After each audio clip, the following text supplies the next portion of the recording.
Welcome everyone to the Property Right Alliance policy webinar, Disrupting Innovation to the New Phase of Pre-Market Revolution. This is an on-the-record event. At the end of the presentation, there will be a space for Q&A.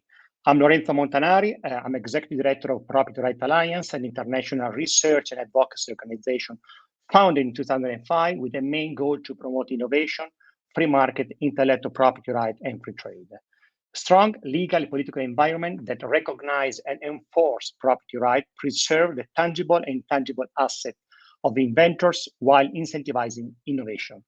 Every year, Property Right Alliance publishes 2 international reports, the International Property Right Index and the Trade Barrier Index. And soon, in 2021 edition, will be released in the next month.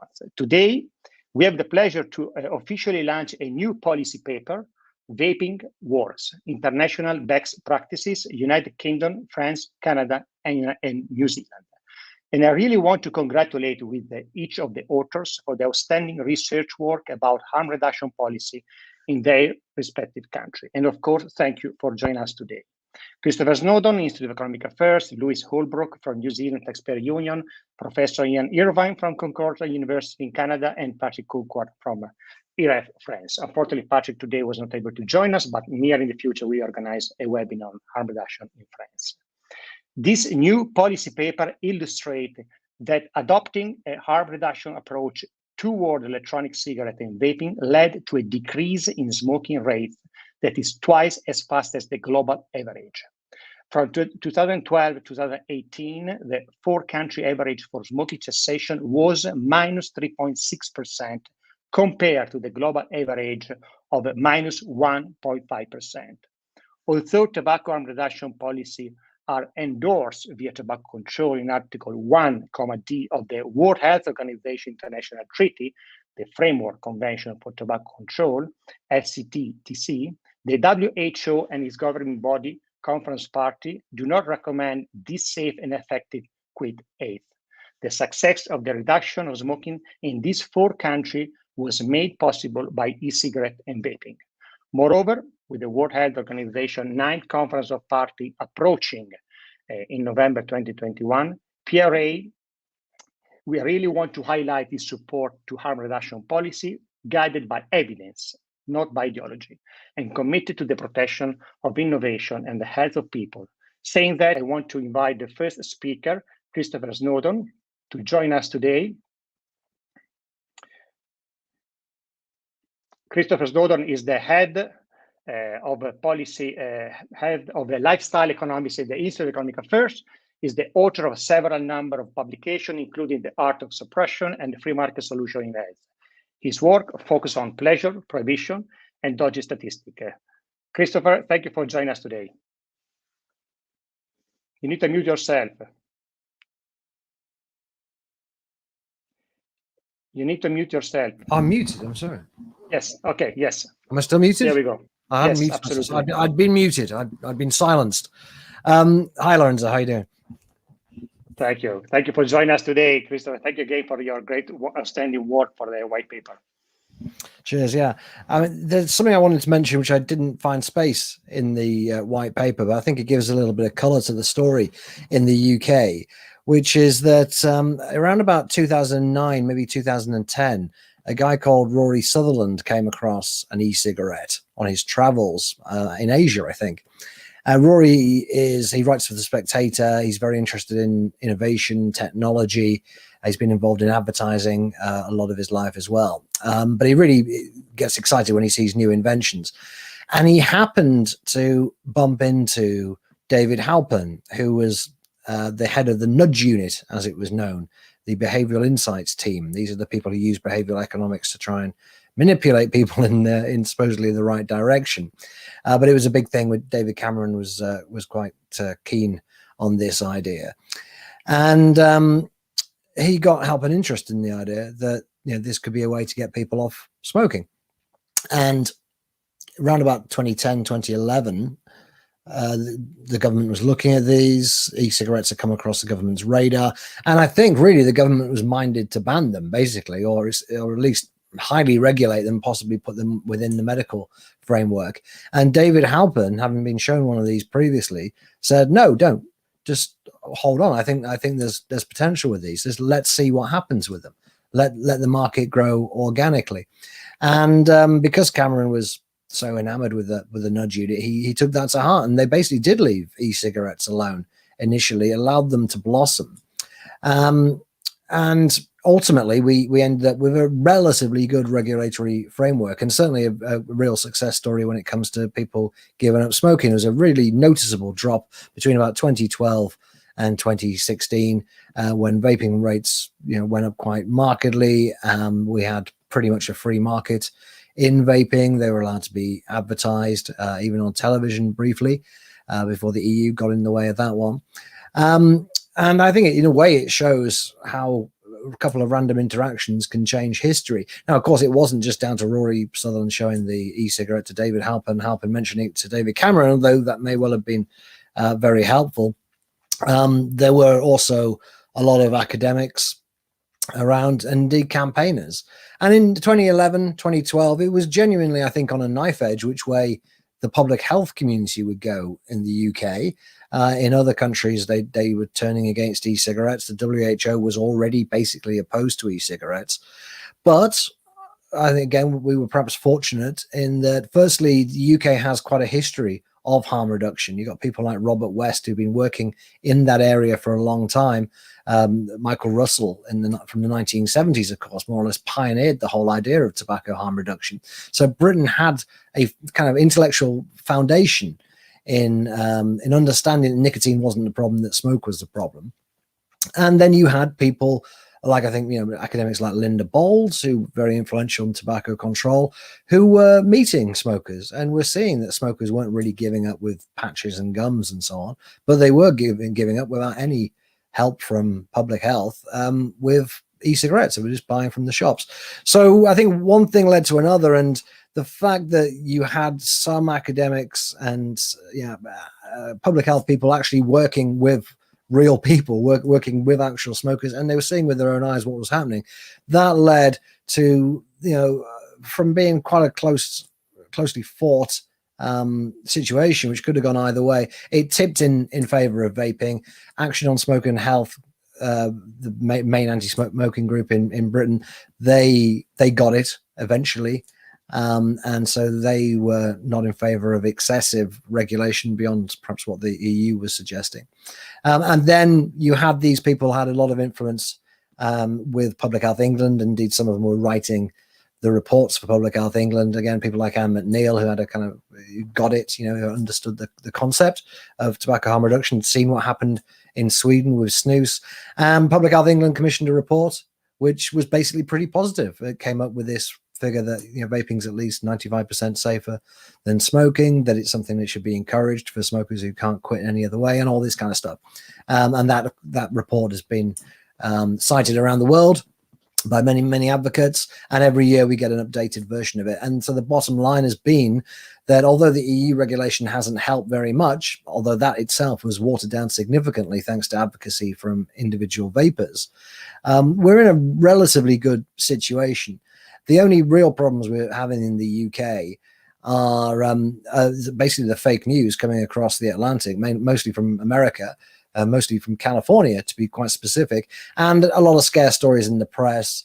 And that has had an effect, particularly in the last few years, the Avali situation in the United States and the reporting of that as being about normal vaping, when, of course, it was nothing to do with nicotine vaping at all.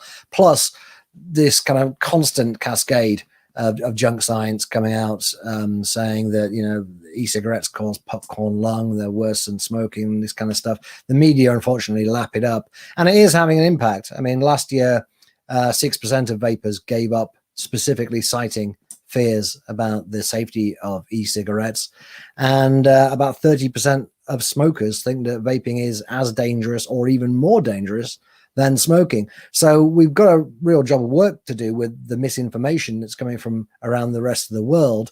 But within the UK itself, compared to most other countries, it's been pretty good, and we've seen the results of that in terms of the number of people who are stopping smoking. Thank you, Christopher. Thank you for this update and provide this. UK could be really considered a very successful example in vaping policy. We move to New Zealand. I want to invite Louis Holbrook, is the campaign manager for the New Zealand Taxpayer Union, and is also a great expert and advocate for vaping harm reduction policy.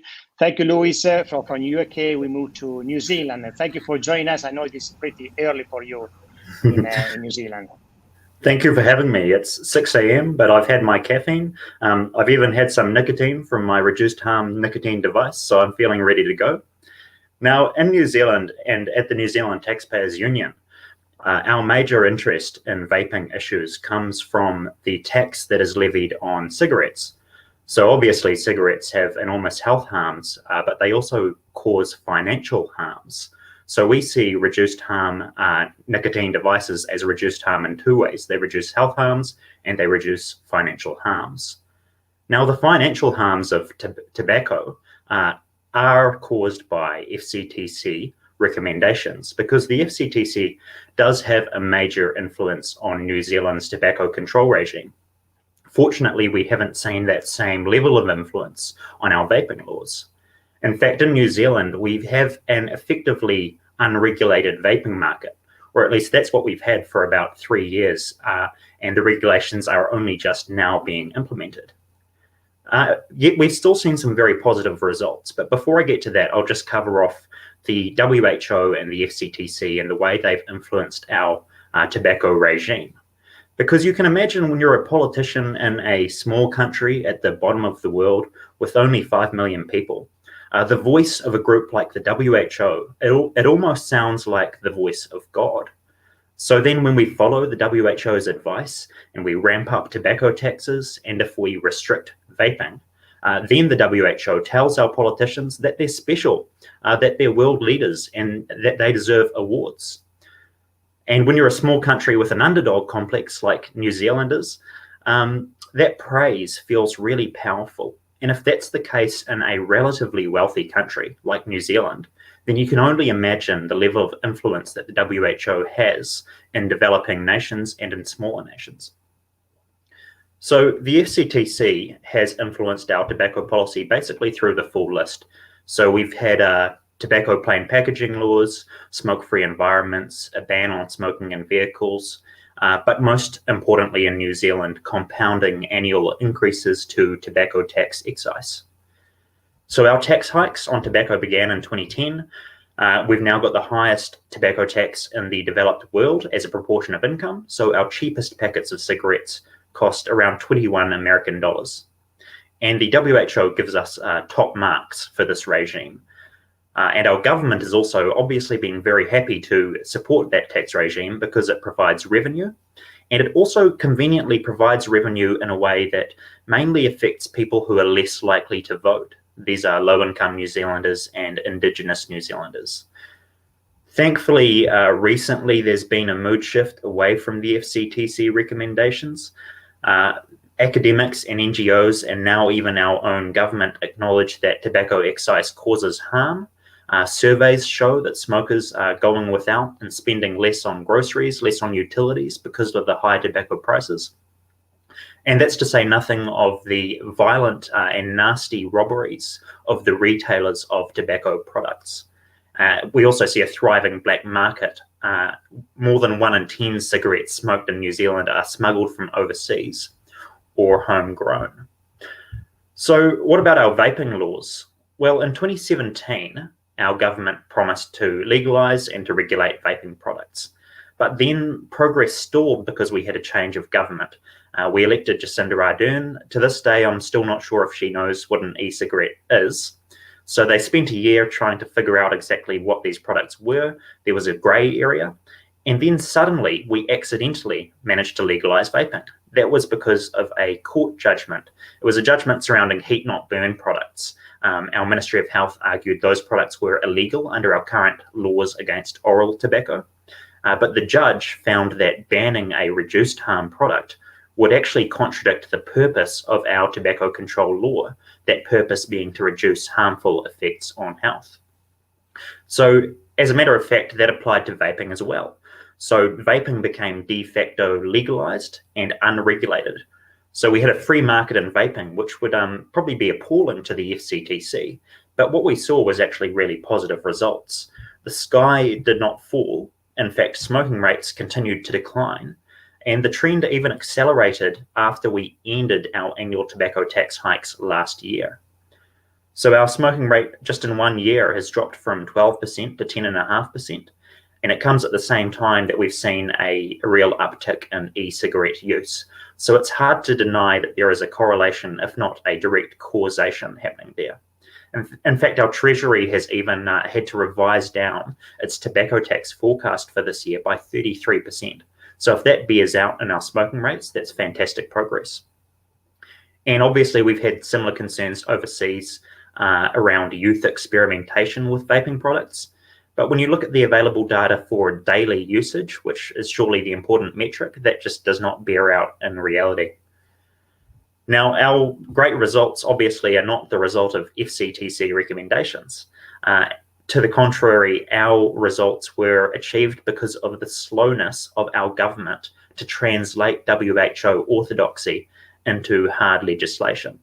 So by the time they finally got around to writing the regulation, the horse had already bolted, and they were unable to deny the positive impacts of vaping in New Zealand.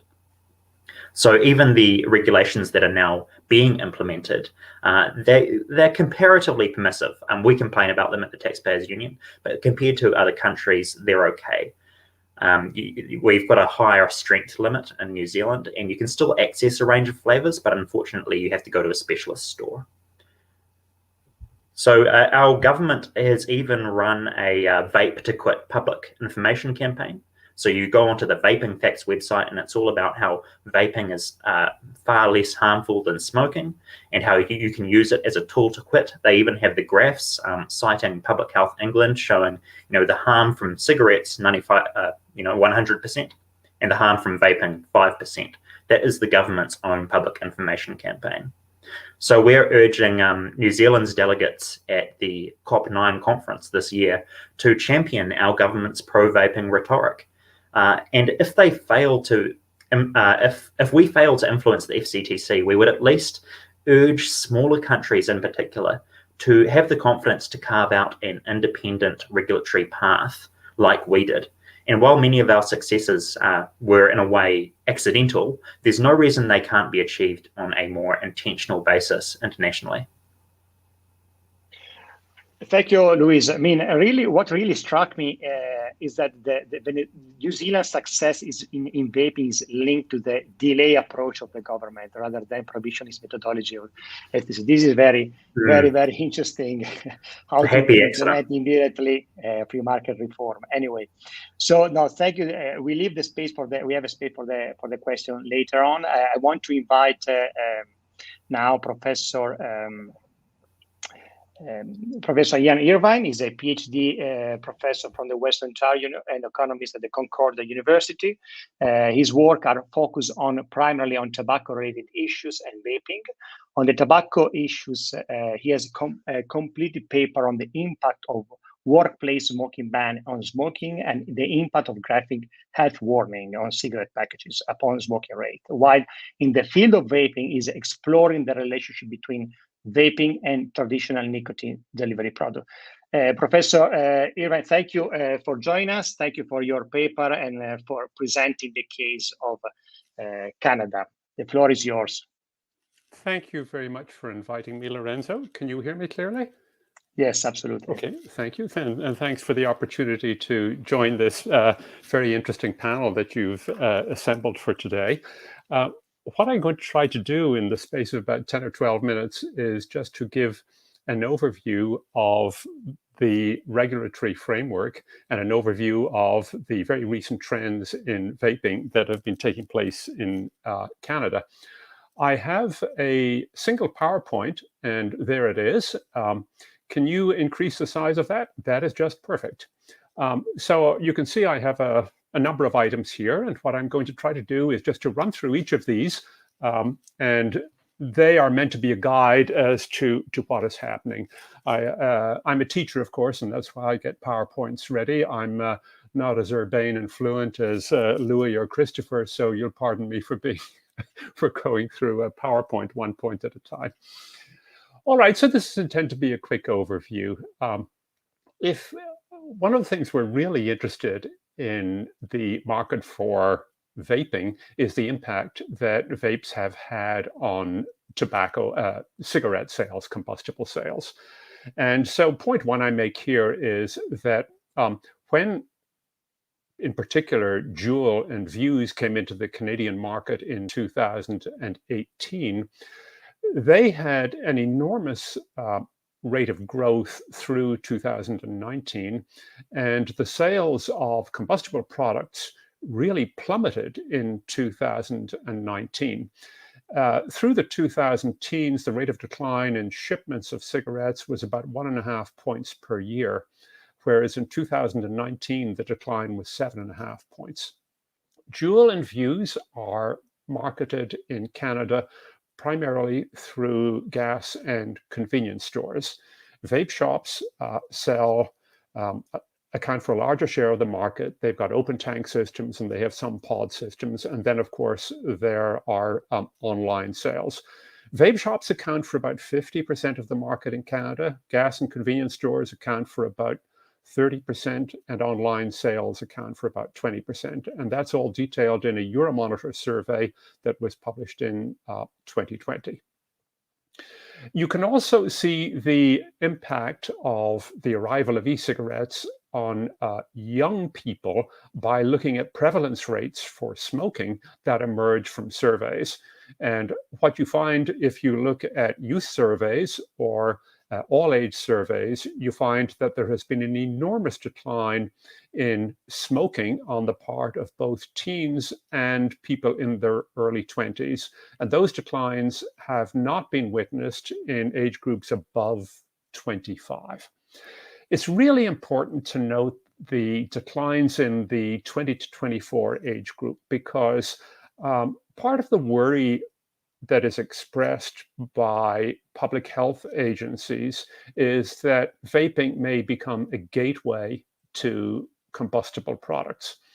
Now, vaping has been around for several years now in Canada, and teens were the ones who picked it up quickly. And if it were going to be a gateway, what we should see is a big increase in the smoking rate among people who are aged 20 to 24. The most recent Canadian survey, or the most recent two Canadian surveys for 2019-2020, have observed enormous declines in cigarette smoking among people who are in their early 20s. So the data that has been put out by the Government of Canada and collected by the Government of Canada indicate that that e-cigarettes are an off-ramp to smoking. They are not an on-ramp, nor are they a gateway. I've already described the structure of the domestic market in point 4 there. So let me move on to point 5 here. Health Canada, which is our public health agency, has been very concerned about the increase in vaping on the part of young people. And indeed, it is the case that a large number, about a quarter of people in high schools experiment, occasionally with e-cigarettes. Nonetheless, only about 5% of high school students are high-frequency vapors. That is to say, more than once a week, maybe daily, maybe more than 20 times per month, about 5%. And if we compare that with cigarette smoking from 20 years ago, if you go back to the 1990s, about 25% of kids in a lot of Canadian provinces were smoking on a daily basis. So the term vaping epidemic is anything but appropriate, in my view, for the amount of vaping that is taking place among youth. I'm not saying that I'm unconcerned. We could certainly do with lower vaping rates among young people, but it does not warrant the term epidemic. And the amount of toxins that young people are taking into their system relative to their parents is only about 1 or 2%, because they're vaping much less. And as was pointed out by both the earlier speakers, they're only about less than 5% of the toxins in an e-cigarette as in a regular cigarette. But nonetheless, Health Canada has focused almost all of its concern on youth, and really has not focused sufficiently, in my view, on the usefulness that e-cigarettes in getting smokers above the age of 25 to move from cigarettes to less risky products. And that's really a shame. And I think the balance of concern over youth vaping versus the potential usefulness of vaping products for smokers has really not been well maintained. The balance is really out of kilter. So what happened this year was that the government agencies put forward 3 proposals, 2 by Health Canada, 1 by the Department of Finance. Health Canada has already enacted a concentration limit of 20 milligrams per milliliter. It used to be the case that we could go up to 65 milligrams.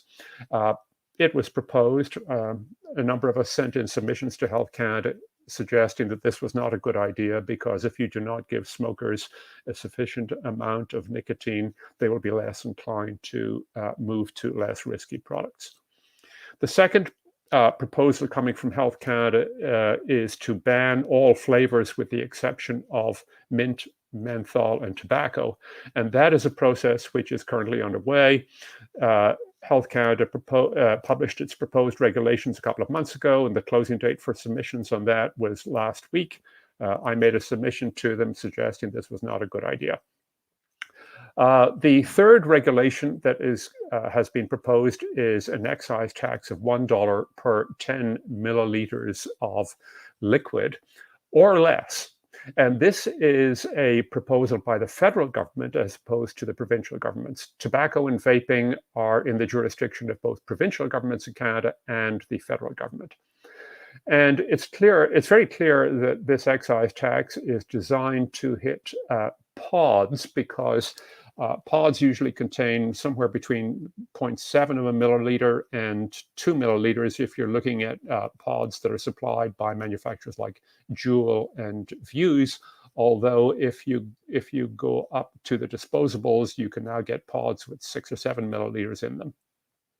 So a $1 tax per 10 milliliters or less means that you could buy 10 milliliters in the vape shop and you would pay a tax of $1, or you could buy 1 pod from Juul or Vuse or whomever, and you would still pay the $1.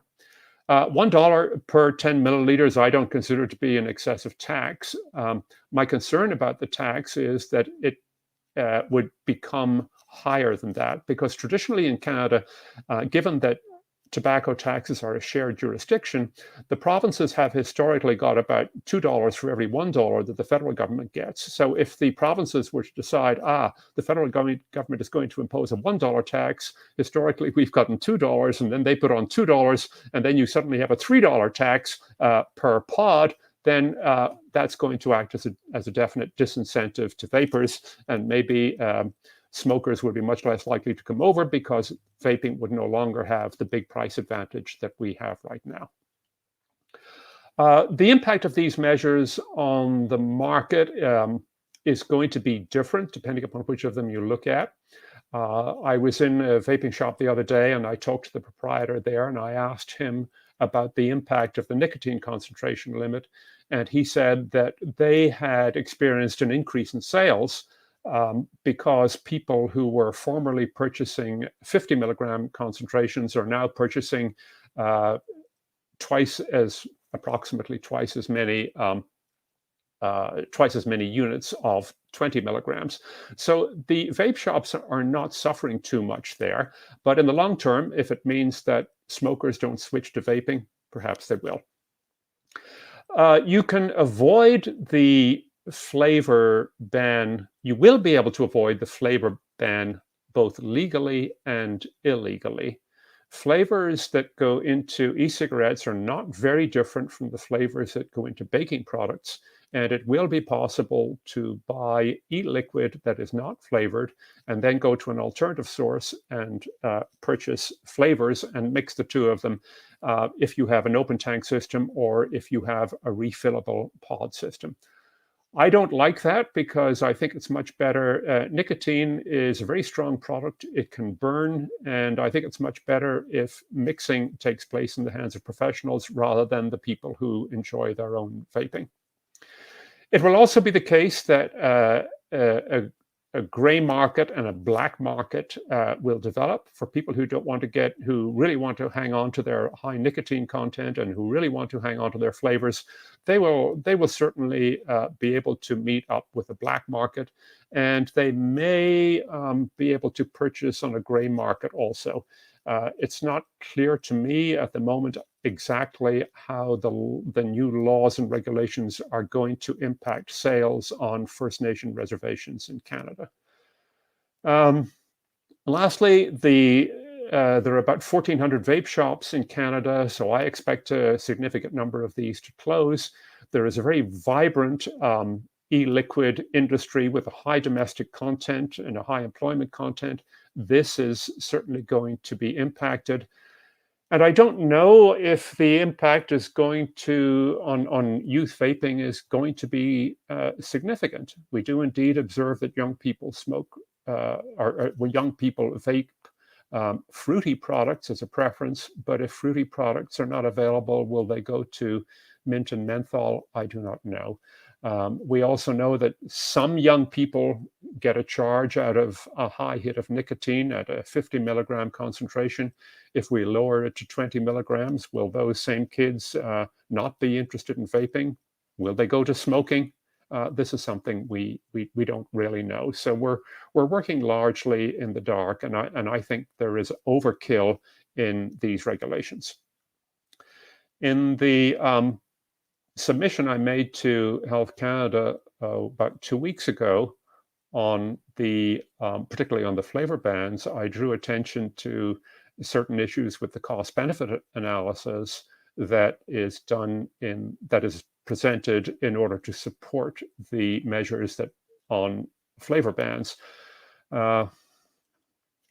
I could spend an hour speaking about the cost-benefit model, but I certainly was not convinced by it. It made assumptions that are really not in keeping with what the majority of the literature has said. So I'm not convinced by that.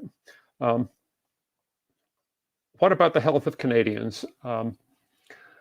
I am interested in these regulations because my concern is that by stamping out or disincentivizing the use of low-risk products, we may have too many Canadians continuing to use high-risk products.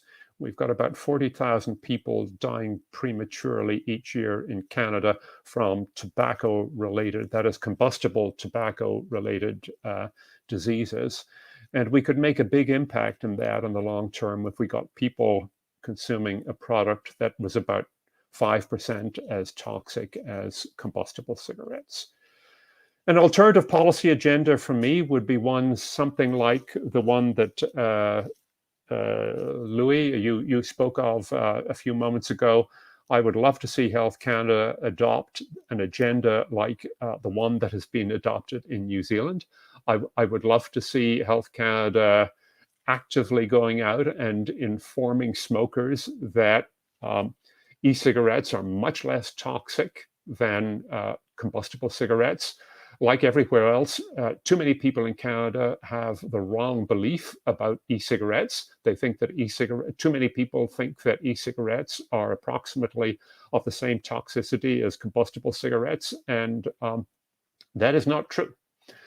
And of course, when we implement all of these rules against vaping products, the unfortunate fact is we leave the much more risky product, cigarettes, alone, and we change the balance between low risk and high risk products. So to finish up, the situation in Canada is very much a work in progress now. I fear that the world next year is not going to be as conducive to good public health as the world was, say, a year ago because of these measures. If any of you want to read the detailed submissions I have made to Health Canada and to the Department of Finance, you'll see down at the very bottom that I have papers on the SSRN website that are the submissions there. You'll find them just by typing my name in. So there you are. I'll stop there, Lorenzo. Thank you so much, Professor Ivan, for providing so important data in your case, and also making the point about the flavor. But we will have a time to go back on these issues because I see there are already a question for you.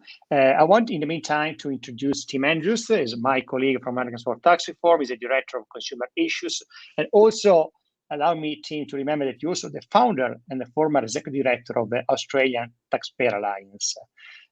Tim will be providing a comment about United States and also kind of a conclusion. And after him, there will be a Q&A. Thank you, Tim, for joining us. Thank you, Lorenzo, for the opportunity, and thank you to the other speakers and everyone who put together this report on international best practices, which is so vital so we can actually learn what is happening and what is working in other countries.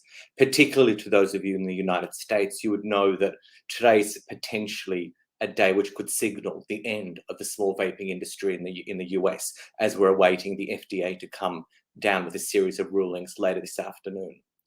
But the topic of this discussion is one on innovation and technology. And I wanted to start my comments just by reflecting upon this broader context. Now, we're all coming out of one of the worst pandemics in living memory. Well, the worst in living memory. And what we have seen is, a great hardship that we've all gone through. And finally, through technology and vaccines, we're seeing the way out. But this came at great cost. Countries locked down, borders locked down, industries shut down. And as a result, many deaths were averted. But 4.5 million people so far worldwide have died of COVID. The thing is, double that amount of people, 7 million people, die of tobacco-related illnesses every year. And there is a solution that technology has provided that will cost governments $0. Absolutely nothing. The market has come up with a solution that will save millions of lives a year, many more than have been lost in COVID, without a single cost to the taxpayer.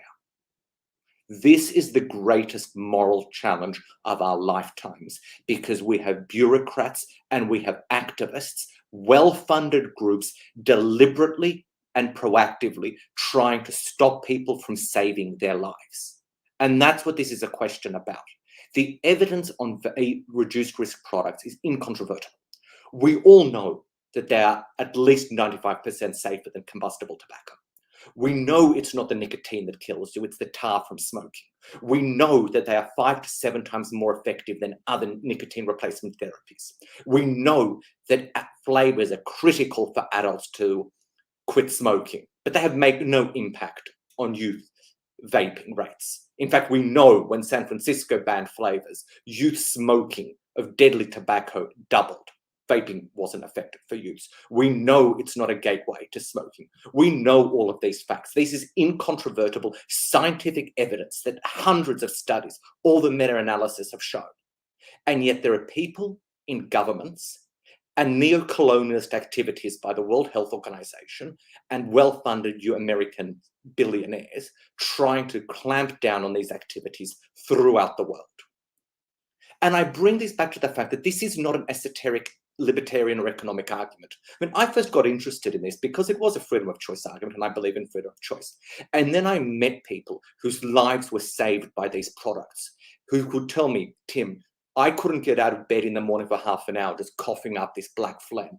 6 months ago, I switched to vaping, and recently I ran a half marathon. It's a conversation I had. Like talking to people whose lives were saved. And we look at the evidence. I mean, in the US, according to Georgetown University Medical Center, there's the capacity for vaping to save 6.6 million lives in the US. Look at this internationally, 200 million lives would be saved. Minorities who smoke and die, and lower income groups who smoke and die from it at a disproportionate level will be particularly most impacted. So this is why it's so heartening to see countries like the UK, New Zealand, accept the evidence, have data-driven policies that encourage people to quit smoking through these proven reduced risk technologies. And why it's so important that we actually show these best practices, like we see in this paper, to other countries so they can learn from it. Because while we may not have the funding and the resources of the anti-vaping neo-colonialists, we do have on our side truth and facts. Now, I do need to stress upon this that the failures of the World Health Organization, which is unfortunately funded by our taxes on this, and their agenda, which, funnily enough, they get funding from other sources too, which is for. But I mean, the World Health Organization is one that seems to have an ideological position, this abstinence-only product when it comes to all nicotine things, that's just been proven to be a failure. And this is not the first failure we've seen from the World Health Organization. We saw their complete failure and their protection of the Chinese Communist Party at the outbreak of the COVID-19 pandemic. We saw their absolute bungling of the Ebola outbreak in Africa, where all of the released emails later on showed how the money was wasted and how in many ways they made the outcomes worse in certain countries and not as opposed to actually helping. We've seen recently, things like Doctors Without Borders criticizing the World Health Organization for other activities in Africa and withholding vaccines and those sorts of activities. Countries need to realize that the World Health Organization and other activist organizations don't have citizens' interests at heart. They have their own interests at heart. Rather, what lawmakers and other people in public policy in other countries need to do is actually look at the evidence and best practices where it works. As Chris was talking about, I mean, the UK has a great track record of doing wonderful work here. I mean, New Zealand has started to catch up on this. The people need to look at this and see the results. I mean, the results of smoking rates in the UK as a result of an embracing vaping culture and policies speak for themselves. Lives will be saved by this. And I just want to go back and to the first point I started with, which is the importance of innovation and technology. Innovation and technology in every sphere, whether it be in the way we run our lives, but especially in medicine, is what saves lives. We have a chance here to embrace the biggest life-saving medical advance in over 100 years. Like, I honestly cannot think of a medical advance, possibly since the invention of penicillin, that can save more lives than reduced risk tobacco products can be. And yet people and bureaucrats and activists want to stop it. Stand up for people's lives. Look at the best practices as detailed in other countries. Follow the science, and I would urge lawmakers in your countries to adopt these policies. And if they've already adopted these policies, like New Zealand and the UK, actively go out of your way to show people in other countries that this is the way forward. So thank you, Lorenzo, for your time. I think my time is running out, but also follow what's happening in the US today with the FDA, because unfortunately we may have some very bad news for the future of the small vaping industry here in the next hour or two.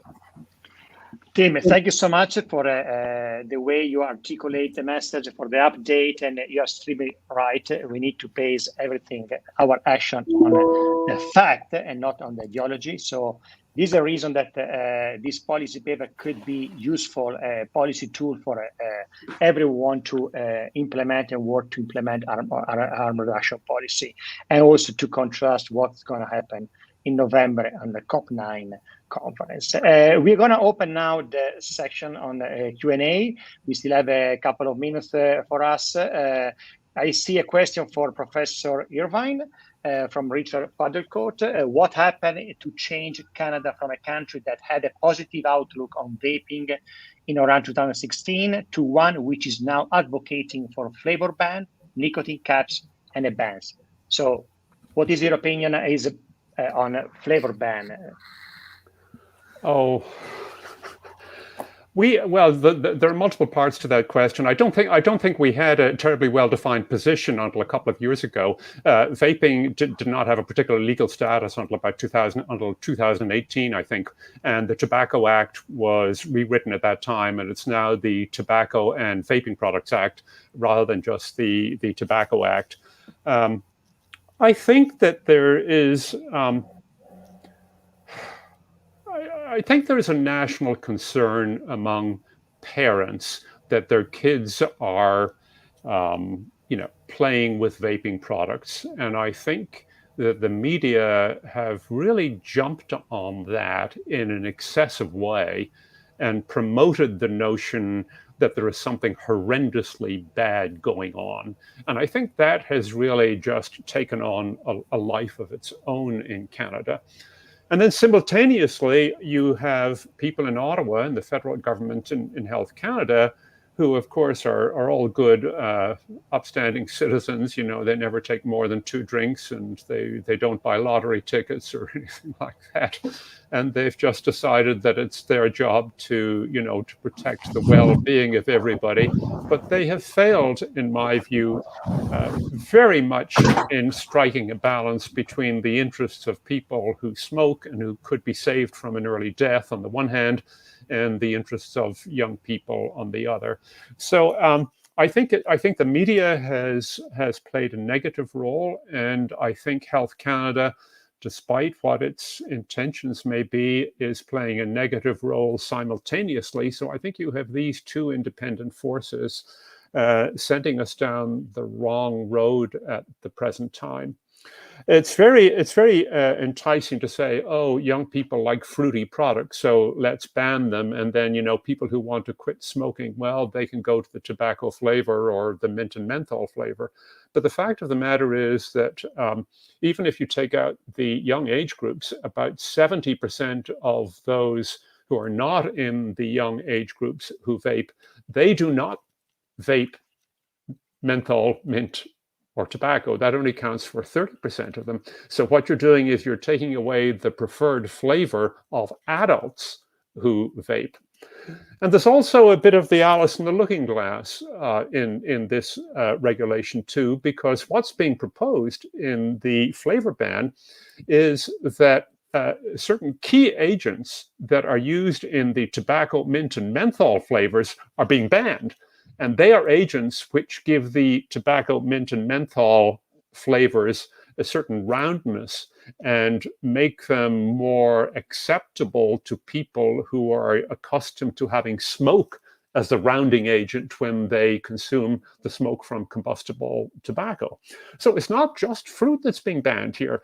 An uncountable number of flavorants are being banned, flavorants that make tobacco, mint, and menthol acceptable for potential switchers. And so it remains to be seen how this particular aspect of the legislation is going to play out.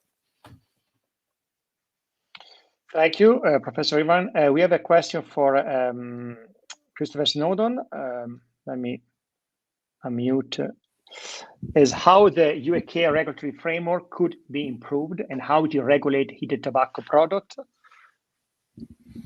Yeah, it could be improved. I mentioned the EU regulations before. I mean, they didn't help at all.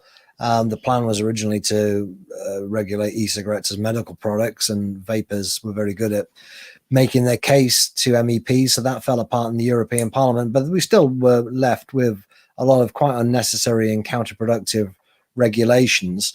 The ban on snus, of course, is something we haven't mentioned yet, but I mean, we have the proof of concept from Sweden that you can get down to 5% or so smoking from safer tobacco substitutes from Sweden's use of snus. And to a large extent, also Norway is showing the same thing. But snus is banned for no good reason in the EU. It was mistakenly thought to cause cancer in the late 80s, since been shown not to. But the EU is just, as far as I can tell, just simply too stubborn to row back on that. So Britain now, because of Brexit, Britain could legalise snus. It could also repeal Article 20, or the regulations that came from Article 20 of the Tobacco Products Directive, which are things like limiting the size of the tank, limiting the size of the bottles, limiting the amount of nicotine that can go in the fluid. That's quite an important one, particularly for smokers who are just trying out e-cigarettes. A lot of people switching or in the very early stages of switching find that they need more nicotine than a lot of vapors do.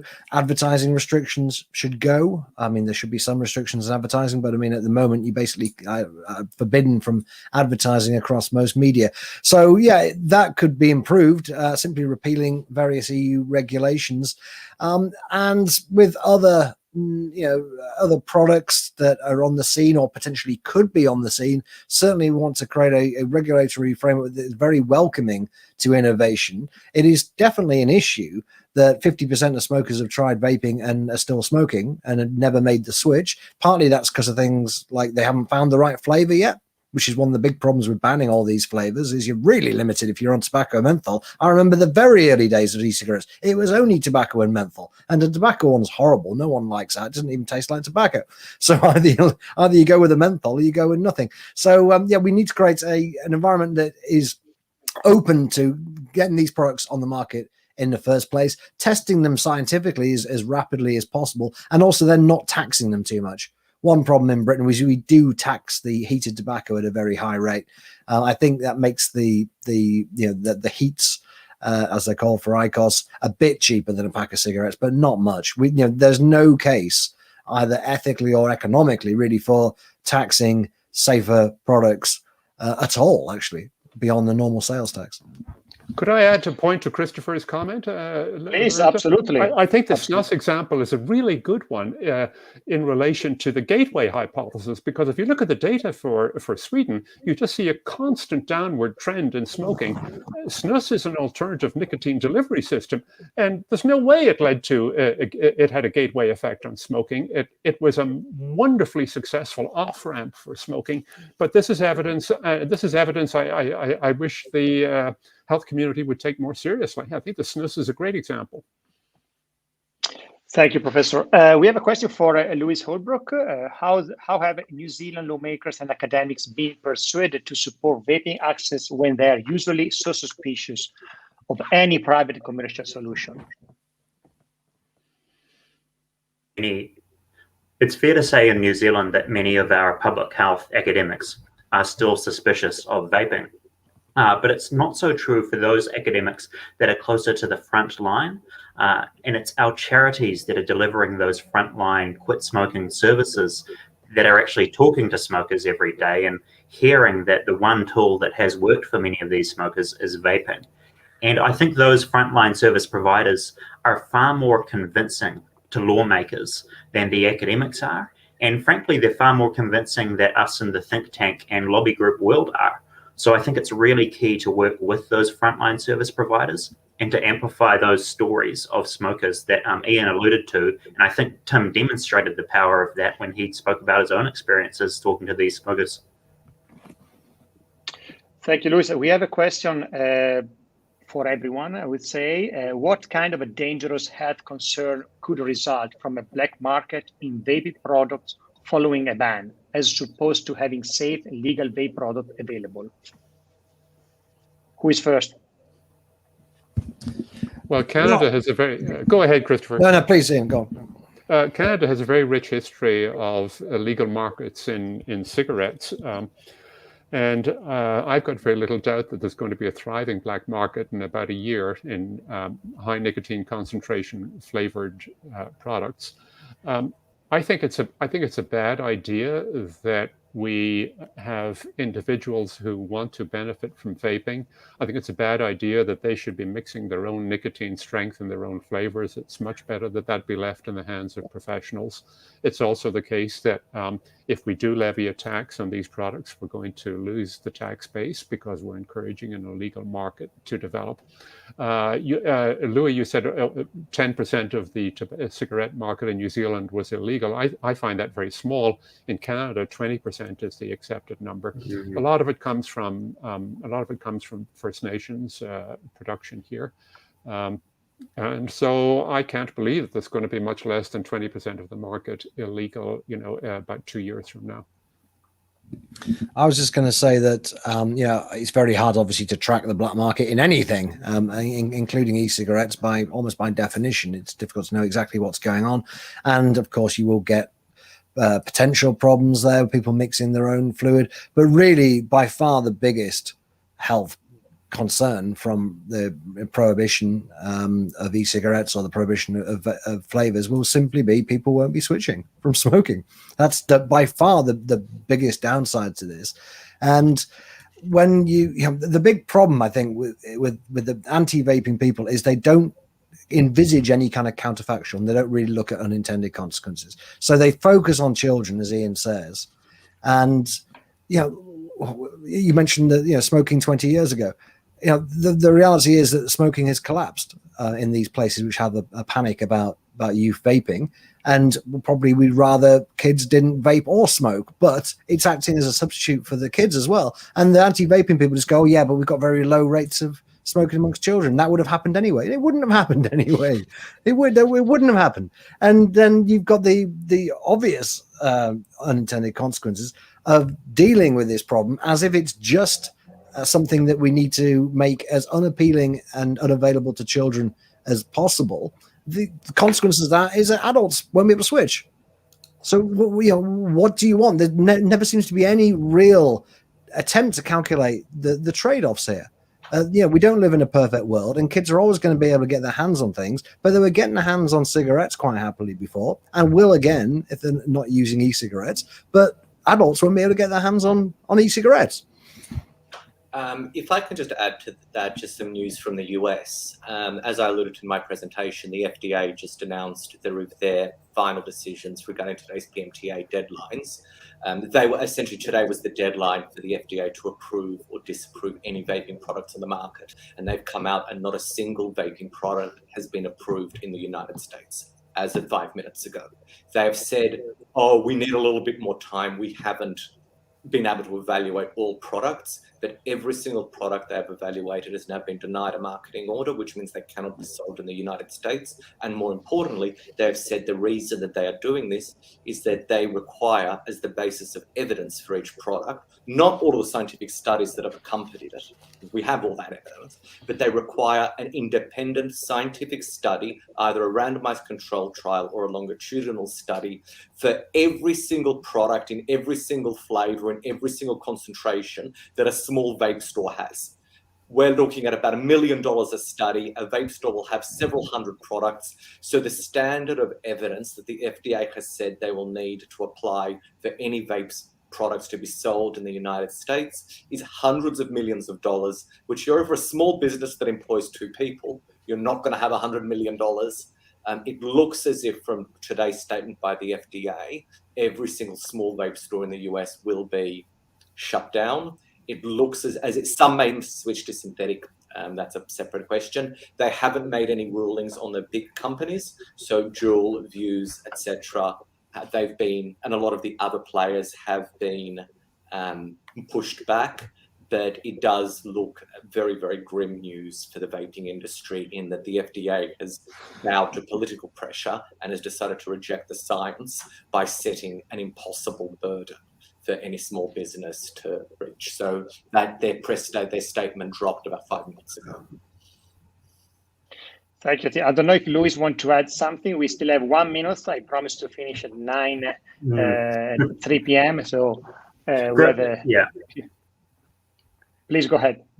It was grim stuff from Tim. I think the only thing I'd add, it's not really a response to the question, but just something I picked up from Chris's case study, which was that the disconnect between the perceptions of health harm versus what, for example, Public Health England actually acknowledges as the health harm, including those perceptions of smokers themselves.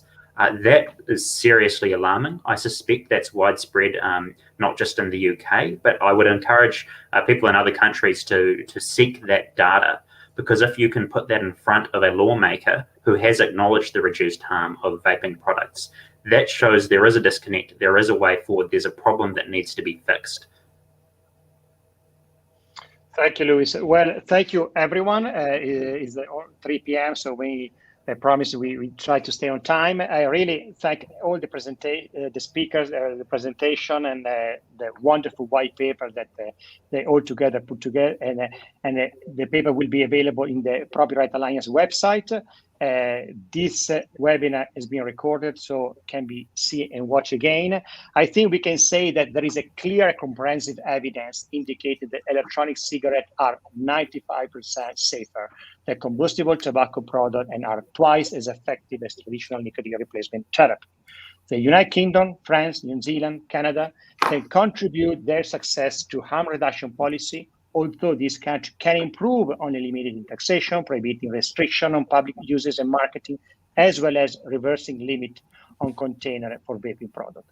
UK, France, New Zealand, and Canada should present their case in smoking cessation through harm reduction to the WHO COP9 during the November 2021 meeting.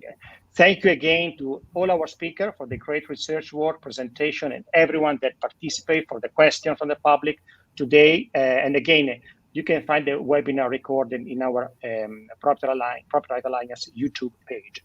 Thank you, and see you soon in our next policy webinar.